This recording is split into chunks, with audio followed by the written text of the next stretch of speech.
புத்தி வழிநடத்தப்படும் பொழுது அதை தடுத்து நிறுத்தி நம்முடைய மனதையும் புத்தியையும் எம்பெருமானிடத்திலே ஆட்படுத்தி நாராயணனே நமக்கே பறை தருவான் என்று பறையாகிய கைங்கரியத்தை பிரார்த்தித்து எவனொருவன் செய்கிறானோ அவனுக்குத்தான் உயிர். அதைத்தான் சொல்றார், கிளறொளி இளமை கெடுவதன் முன்னம்னு. 60 வயசு ரிட்டையர்ட் ஆன பின்பாடு நம்ம திவ்ய தேச யாத்திரைகள்லாம் போய்க்கலாம், அப்புறம் செய்யலாம் என்னக்க ஆழ்வார் சாய்க்கிறார். 60 வயசுக்கு அப்புறம் என்ன வியாதி வரும்னு யாரும் கண்டுபிடிக்க முடியாது. நெய்க்குடத்தை பற்றி எறும்பு போலேங்கிறார். 61 வயசுக்கு அப்புறம் பார்த்துப்போம்னாக்க பக்தி பண்ணிப்போம், பஜனை பண்ணிப்போம்னா எந்த ரூபத்தில் என்ன வியாதி எப்படி வரும் என்ன செய்யும்னே தெரியாது. அதுக்கு தான் ஆழ்வார் சொல்றார், அப்போதைக்கு அப்போதே சொல்லி வைத்தேன் அரங்கத்து அரவி நடையானே. இப்போ ஒரு 10 நிமிஷம் நமக்கு ஒரு லெஷராக இருக்கும், ஃப்ரீயாக இருக்கும், 2 பகவன் நாமா சொல்லிப்போம். பஸ்ஸில் போகிறோம், கொஞ்ச நேரம் ஃப்ரீயாக இருக்கும், 1 மணி நேரம் ட்ராவல், ஒரு பாட்டு கேட்டுப்போம், பெருமாளுடைய திவ்ய பிரபந்தமோ வேதமோ புராணமோ இதிகாசமோ. இன்னைக்கு இப்போ நம்ம ஆரோக்கியமாக இருக்கும், தைரியமாக இருக்கும், இப்பயே பண்ணிடணும். அப்போ நம்ம 61 வயசில் சொல்லும் பொழுது சொல்லணும்னு நினைப்போம், சொல் வராது, வாய் குளரும், ஒரு பெராலிசிஸ், என்ன ப்ராப்ளம் வரும் நம்ம கண்டுபிடிக்க முடியாது. அதைத்தான் சொல்றார், அப்போதைக்கு அப்போதே சொல்லி வைத்தேன் அரங்கத்து அரவி நடையானேங்கிறார்கள். அப்படி ஆண்டாள் நாச்சியார் காமதேவனை போய் பிரார்த்தனை பண்ணார், திருவேங்கடக்கு என்னை விதிக்கிற்றையே அவனுக்குன்னு என்ன விதிக்கிறீங்கிறார். அப்ப திருவேங்கடன் அவனை விதிக்கிறாரான்னாக்க அதுவும் இல்லை. அவன்கிட்ட போய் வெந்நீல மேலாப்பு விரித்தார் போல் மேகங்கள் தென்னீர் பாய் வேங்கடத்து என் திருமாலும் போந்தானோ அவனுக்கு மேகத்தை தூது விடுற ஆடுறார். இவரத்தை பண்றாளோ பிரார்த்தனை பண்றாளோ, திருமாலின் ஜோலை அழகனா பிரார்த்திக்கிறாளா, அவளை போய் ஆசைப்படுறாளா பெருமாளான்னாக்க அதுவும் இல்லை. அவளை பிரார்த்தனை பண்றான். என்ன சொல்றான் அந்த பாத்திரத்துல, தெல்லியார் பலர் கைதொழும் தேவனார். யாரு அந்த திருமாலிருஞ்சோலை அழகன்? தெல்லியார் பலர் கைதொழும் தேவனார். தெளிந்த அறிவுடையவர்கள் எல்லாம் கைகூப்பி வணங்கக்கூடிய தெய்வம் அந்த மாலிருஞ்சோலை. அதைத்தான் ஆண்டாள் சொல்றார், தெள்ளியார் பலர் கைதொழும் தேவனார் வள்ளல் மாலிரும் சோழமனாலனார் பள்ளி கொள்ளுமிடத்து அடிகொட்டிட கொள்ளிமாயில் நீ கூடிடு கூடலே. அந்த ஜோசியம் கேட்குறா, கூடல் கேட்குறா. கூடல் இழைத்தல்னா அந்த காலத்தில் சின்ன குழந்தைகள் விளையாடுற காலம், மண்ணெல்லாம் கூட்டி விளையாடுறது, அதில் சின்ன குழந்தை விளையாடின்னு கேட்குறது. அப்படியானால் கூட வேணும்னு இப்போவும் பார்த்தேன்னாக்க சில பேருக்கு பழக்கம் இருக்கு. அந்த கொடிமரத்துக்கு முன்னாடி ஒரு சதுரமாக ஒரு கிரீடம் இருக்கும் ஆண்டாண்டில், அதில் சில பேர் இப்படி கையை வச்சுட்டு பிரார்த்தனை பண்ணிகிட்டே இருப்பான். கை கூடிட்டுன்னா நினைச்ச காலம் ஜெயிக்கும் அப்படின்னு ஒரு நம்பிக்கை. யார் பண்ணினா இதை? முதல்ல ஆண்டாள் சொல்றார், தெள்ளியார் பலர் கைதொழும் தேவனார். தெளிந்த அறிவுடையவர்கள் எல்லாம் வணங்கக்கூடிய தெய்வமே. யார் அவர்? வள்ளல் மாலிரும் சோழமனாலனார். அவன் பெரிய வள்ளல். யார் எப்பேற்பட்ட வள்ளல்? மாலிரும் சோலையிலே இருக்கக்கூடியவர். யார் அவர்? வள்ளல் மாலிரும் சோழமனாலனார். அவற்றை என்ன கேட்கிறார் ஆண்டாள்? வள்ளிலும் மாமலியும் சோழ மணாலனார் பள்ளி கொள்ளும் இடத்து. அவன் எங்க பள்ளி கொண்டு இருக்கான்? திருவரங்கத்திலே பள்ளி கொண்டு இருக்கிறார். பள்ளி கொள்ளும் இடத்து அடிகொட்டிட அவனுடைய திருவடியிலே இருந்து அவனுக்கு திருவடியை பிடித்து விடுகிற கைங்கரியத்தை நான் பண்ண வேணும் அப்படின்னு திருமாலிருஞ்சோலை அழகர்கிட்ட பிரார்த்தனை பண்ணார் ஆண்டாள். அதனாலதான் ஆண்டாளுக்கு குலதெய்வமாக கூடியவர் திருமாலிருஞ்சோலை அழகர். ஒவ்வொரு வருடமும் ஆண்டாளுடைய மாலையை திருமாலிருஞ்சோலை அழகர் அதுக்காக சாத்திக்கிறார். அப்படி ஆண்டாளே சொல்றார், யாற்ற சேரணும் சொல்றார்? அரங்கமா நகரம் தீமுகத்து நாகனமேல் சேரும் திருவரங்கர். அந்த திருவரங்கர்தான் நாம் போய் சேர வேண்டும் என்று பிரார்த்திக்கிறார் ஆண்டாள். அது விசிஷ்டாத்வைத சித்தாந்தத்தினுடைய அடிப்படையிலே அப்படியே கொண்டு போறார். என்று போய் அவங்க எம்பெருமானையே நாயகனாக அடைய வேண்டும், அந்த திருவரங்கத்து எம்பெருமானையே நான் ஆசிரியிக்க வேண்டும்னு அவ்வளவு ஆழ்வார்களும் பாடிய பெருமாள் திருவரங்கர். ஆண்டாளும் தீமுகத்து நாகனமேல் சேரும் திருவரங்கர் அவனைத்தான் அடைய வேண்டும் என்று சொல்றார். எம்பெருமானுடைய ஆய்கை பிரகாரமாக, அவனுடைய திருவுள்ள பிரகாரமாக இங்கே ஆண்டாளை, அவள் மகாராணி. ஆண்டாள் தெய்வம் மட்டுமல்ல, மகாராணி. அவள் அப்படித்தான் மல்லி நாடாண்ட மடமையில் இங்கேருந்து பல்லக்கிலே எழுந்துருளை பண்ணி இங்கேருந்து ஸ்ரீரங்கத்துக்கு கொண்டு போறாங்க. அப்படியே எல்லாரும் சொல்றா, இப்ப பக்தி பண்றவாளை இப்பவும் கேள்வி பண்றவா இருக்கா, இந்து மதத்தை கேள்வி பண்றவாளும் இருக்கா, பக்தி பண்றவாள. இப்ப இருக்கிறது ஆச்சரியம் இல்ல, ஆண்டாள் காலத்திலேயே சொல்றா, இந்த ஆண்டாள் இது என்னடா சின்ன பொண்ணு கிறுக்கா இருக்கு, நம்ம சொன்னா கேட்க மாட்டேங்கிறது சமத்தை, நான் பெருமாளைத்தான் கல்யாணம் பண்ணிட்டே இருப்பேன், வேற யாரையும் கல்யாணம் பண்ண மாட்டேன்னு சொல்றாளே, இது முடியுமா, பெருமாள் வந்து இவளை கல்யாணம் பண்ணிப்பாளா, இது நடக்குமான்னு கேட்கிறான். அதுக்கு தான் ஆண்டாள் சொல்றார். அதை எப்படி தெரிகிறது? புண்ணில் புலி பெய்தாற் போலே புறனின் அழகு பேசாதே. நானே அந்த எம்பெருமானை நான் கல்யாணம் பண்ணிக்கணும், அவன் எவ்வளவோ பிரார்த்தனை பண்ணிட்டேன், மார்கழி மாசம் 30 நாள் பிரார்த்தனை பண்ணிட்டேன், நாச்சியார் திருமொழின்னு கைங்கரியம் பாசுறேன், விரதம் இருக்கிறேன், கிருப பண்ண மாட்டேங்கிறார்.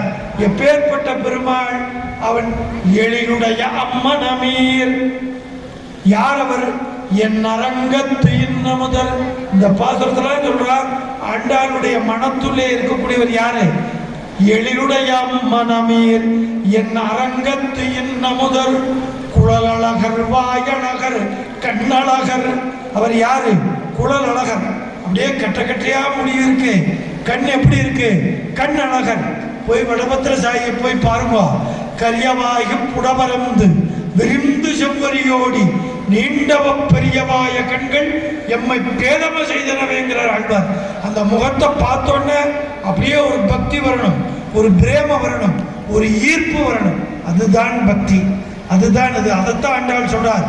எழிலுடைய அம்மனமீர் என் அரங்கத்து என் அமுதர் குழலழகர் வாயழகர் கண்ணழகர் கொப்பூழில் எழுகமல பூவழகரம்மானார். தொப்புள் கொடியிலிருந்து பிரம்மா தாமரைப்பூ, தாமரையுந்தி தனிப்பெரு நாயகங்கிறார் ஆழ்வார். அதைத்தான் சொல்றார் ஆண்டாள். கொப்பூழில் எழுகமல பூவழகரம்மானார் என் கடல் வளையே ஆக்கினரே. கடல் வளைன்னு அந்த காலத்தில் காலெல்லாம் போட்டுக்கிறது வழக்கம். இப்போ பெருமாள் கல்யாணம் பண்ணிட்டு சரியா சாப்பிடாம தூங்காம இருக்கிறதுனால மெலிந்து அந்த கடல் வளைன்னு கடலை போட்டுக்கிறோமே, அது கலர்கின்ற வளையாக போய்விட்டது அப்படின்னு மெலிந்து போறா. ஊராரெல்லாம் சொல்றா, இந்த பொண்ணு என்னடா கல்யாணம் பண்ணிட்டு சந்தோஷமா இருக்கு தெரியல, பெருமாளைத்தான் கல்யாணம் பண்ணிப்பேன்னு சொல்றா. அது நடைமுறைக்கு படுமா? காலம் பெருமாள் பண்ணிப்பாரா அப்படின்னு சொல்றா. அதுக்கு தான் ஆண்டாள் சொல்றார், உடம்புல புண்ணு இருக்கு, அந்த புண்ணுக்கு மருந்து போட்டா சரியாகும். புளி தண்ணியை ஊற்றினா என்ன ஆகும்? ரொம்ப புண்ணு விருத்தி ஆயிடும், குணமாகாது. அதைத்தான் சொல்றார், புண்ணில் புளி பெய்தார் போனே. அந்த காலத்து தமிழ், அந்த காலத்தினுடைய இது.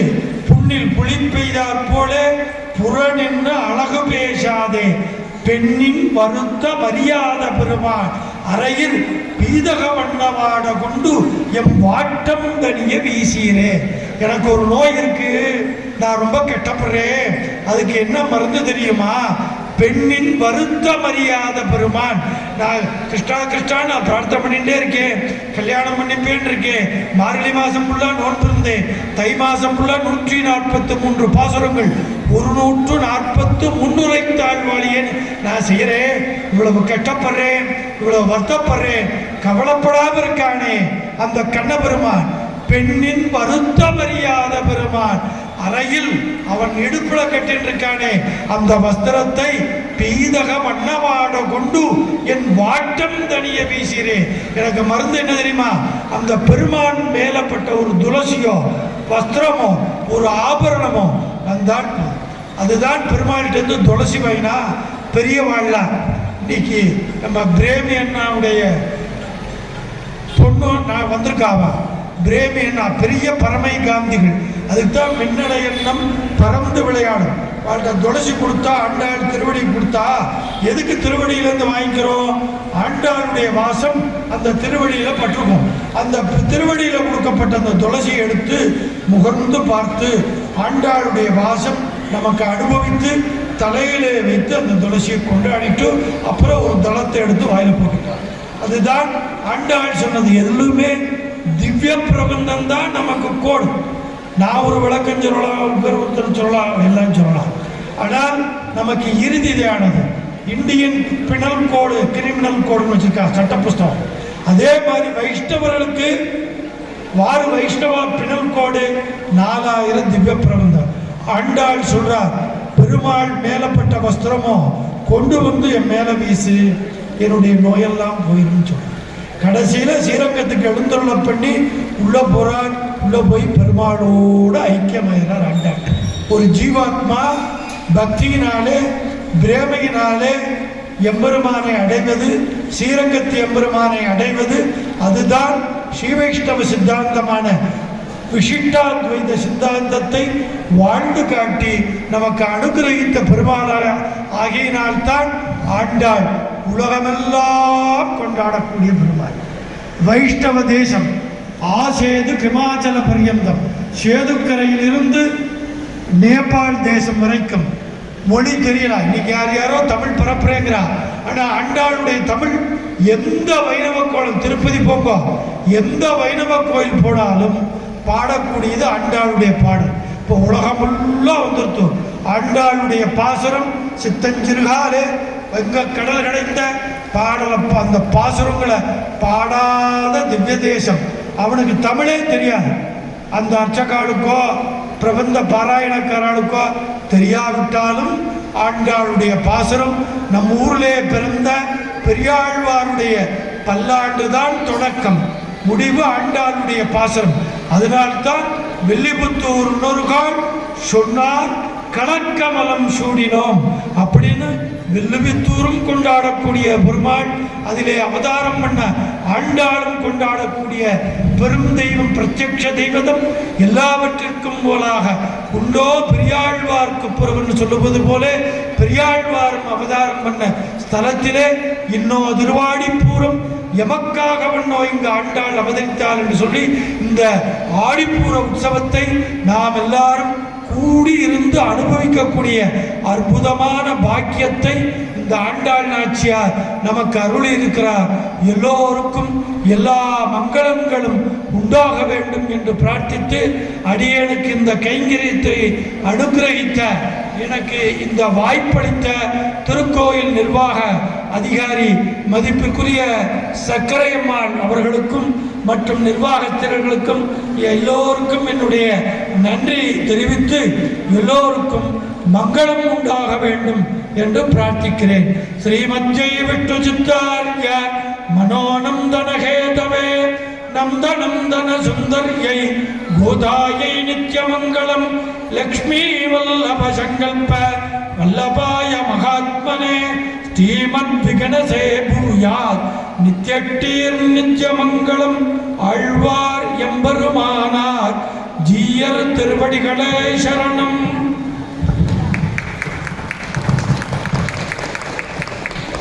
இன்றைய ஆன்மீக நிகழ்வில் தங்களது ஆழமான அர்த்தமிக்க சிந்திக்க தூண்டும் சொற்பொழிவின் மூலம் நம் மனங்களை நல்வழிப்படுத்திய மதிப்பிற்கு போற்றுதலுக்கு உரிய டாக்டர் வாசுதேவ பட்டர் ஐயா அவர்களுக்கு எங்களது மனமார்ந்த நன்றியை கரவொலியின் மூலம் தெரிவித்துக் கொள்வதில் பெரும் மகிழ்ச்சி அடைகிறோம். இதோ ஐயா அவர்களுக்கு சிறப்பு செய்யும் தருணம் இது.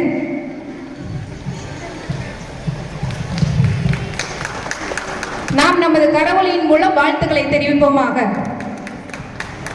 இன்றைய நிகழ்விற்கு உபயதாரராக இருக்கும் பாஷ்யக்காரர் ராமானுஜ ததியாராதனை கமிட்டி கந்தாடை தெரு அவர்கள் இதோ ஐயா அவர்களுக்கு சிறப்பு செய்கிறார்கள்.